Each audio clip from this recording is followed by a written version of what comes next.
नमस्कार मैत्रिणींनो, मी सोनाली. माझ्या चॅनलमध्ये तुमचे खूप खूप स्वागत आहे. तर मैत्रिणींनो, आता श्रावण महिना आलेला आहे.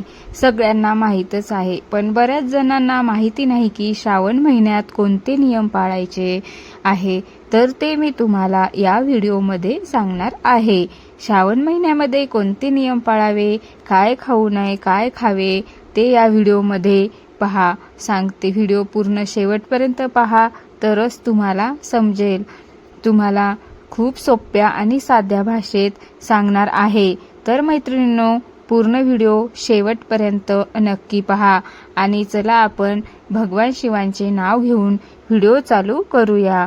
तर नंबर 1, रोज सकाळी लवकर उठावे. मैत्रिणींनो, श्रावण महिन्यामध्ये रोज सकाळी लवकर उठावे, कारण श्रावण महिन्यामध्ये रोज सकाळी लवकर उठून भगवान शिवाचे स्मरण करावे आणि भगवान शिवाला दररोज जेल अर्पण करावे. तर दररोज जेल अर्पण केल्याने मन प्रसन्न होते आणि भगवान शिवालाही प्रसन्न वाटते. तर दररोज 2 लोटे जेल अर्पण केले तर खूप चांगले आहे.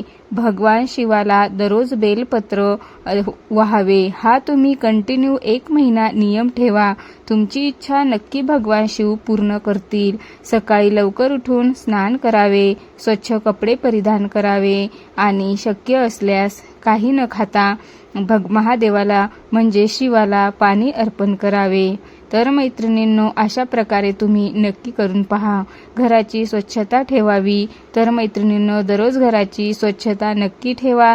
श्रावण महिन्यामध्ये दररोज देवघर पण स्वच्छ ठेवावे, जेणेकरून देवाला सुद्धा प्रसन्न वाटेल आणि दिवस आपल्यावर सुद्धा प्रसन्न होईल. देव नाराज होणार नाहीत.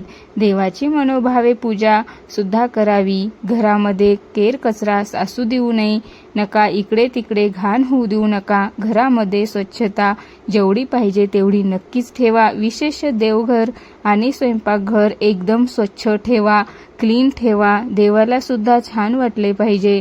भगवान शिवाची श्रद्धेने पूजा करावी.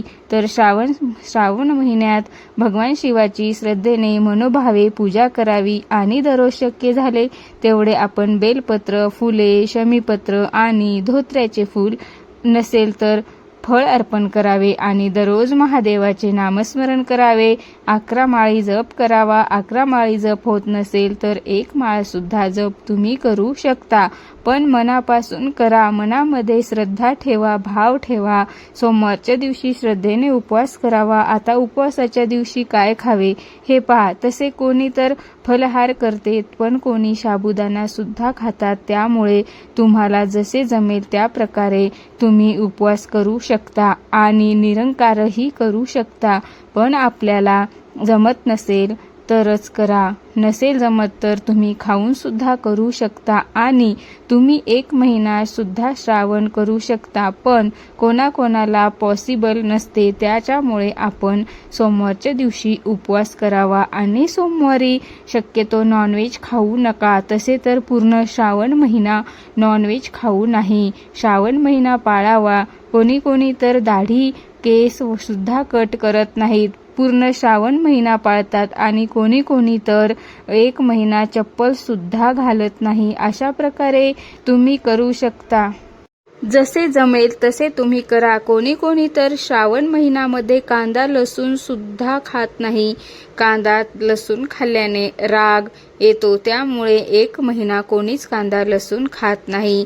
ज्याला जमेल ते पाळते, ज्याला जमेल ते पाळत नाही. तर श्रावण महिन्यामध्ये राग आणि वाद टाळावे. तर श्रावण महिन्यामध्ये तुम्ही कितीही पूजा अर्चा करा आणि कोणालाही रागाने बोलता, भांडणे करता, वाईट जिंकता, मग तुमच्या श्रावण महिना करून काय फायदा आहे? पाळून काहीच फायदा नाही. त्यामुळे ह्या महिन्यामध्ये कोणालाही रागावू नये, भांडू नये, कोणाचे वाईट जितू नये, कोणाचे वाईट करू नये. सगळ्यांसोबत नीट राहावे. त्यामुळे आपल्याला भगवान शिव प्रसन्न होतील. नसता श्रावण महिना पाळून काहीही फायदा होणार नाही। तर मैत्रिणींनो, ह्या महिन्यामध्ये जेवढे होईल तेवढे चांगले काम करा। श्रावण महिन्यात दानधर्म करावा, गोरगरिबांना मदत करावी, गरजू लोकांना मदत करावी, वृद्ध लोकांची मदत करावी, ज्यांना खायला नाहीये त्यांना खायला द्यावे, ज्याच्याकडे पैसे नाहीये त्यांना पैसे द्यावे आणि कपड्यांचे दान सुद्धा करावे। कोणाची मन दुखवू नये, कोणाचीही मदत करावी, त्याने आपल्याला पुण्य मिळते आणि आशीर्वाद सुद्धा मिळतो आणि भगवान शिव सुद्धा प्रसन्न होतात। कोणाला उलटून बोलू नये, मोठ्या लोकांना उलटून बोलू नये, त्यांचा मान सन्मान करावा, त्यांच्या वयाचा मान सन्मान करावा। तर मैत्रिणींनो, देवाची पूजा तर नक्कीच करा, पण त्यापेक्षा सुद्धा मन ठेवा आणि कोणाचे वाईट पण जितू नका, कोणाचेही चांगले जिता। तर आजचा व्हिडिओ तुम्हाला कसा वाटला मला कमेंट सेक्शनमध्ये नक्की सांगा आणि व्हिडिओ आवडला असेल तर लाईक करा, सबस्क्राईब करा आणि कमेंट्समध्ये लिहा हर हर महादेव, श्री शिवाय नमस्तुभ्यम, श्री शिवाय नमस्तुभ्यम। चला आता नेक्स्ट व्हिडिओमध्ये नक्की भेटूया। तोपर्यंत मैत्रिणींनो धन्यवाद आणि व्हिडिओ कसा वाटला ते सुद्धा मला कमेंट सेक्शनमध्ये नक्की सांगा आणि नेक्स्ट व्हिडिओ कोणता घेऊन येऊ ते सुद्धा मला कमेंट सेक्शनमध्ये नक्की सांगा। चला तर मैत्रिणींनो धन्यवाद।